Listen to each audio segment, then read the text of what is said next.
High friends, welcome to our new vlog. আজ হচ্ছে 16th মে আর আমরা তিনজন মিলে একটু বেরিয়ে পড়েছি ঘুরু যাব বলে।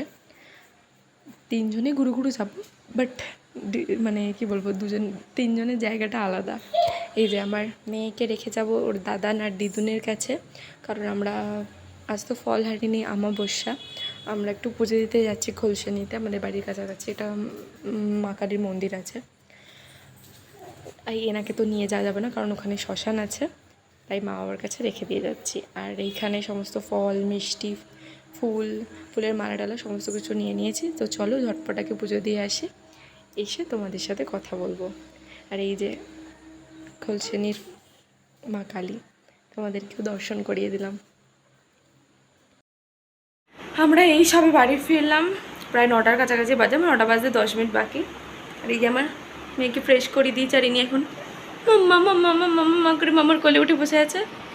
তো আজ তো ফলহানি কালী পুজো, তো আমরা পুজো দিতে গেছিলাম খোলসানিতে। মেয়েকে নিয়ে যাওয়ার ইচ্ছা ছিল সকালবেলায়, বাট নানা রকম কাজকর্ম দেরি হয়েছে, আর এত রোদ, আর সত্যি কথা বলতে আর ইচ্ছা হয়নি মেয়েকে নিয়ে পুজো দিতে যাওয়ার।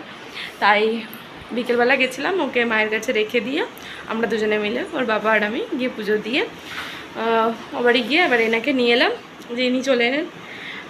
প্রথমে দাদু দিদারকে পেয়ে তো খুব খুশি, চলে গেছিলো। তারপর একটু মার জন্য মন খারাপ করছিল, তারপর আর কিছু হয়নি, আমি খুশিই ছিল।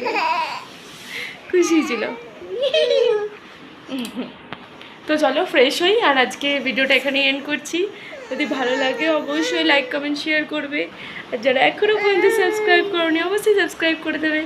টাটা, টাটা করো, টাটা করো, টাটা। একটু তাই করো, একটু তাই করো, তাই মুড নেই। তো চলো আজকের মতো টাটা, টাটা।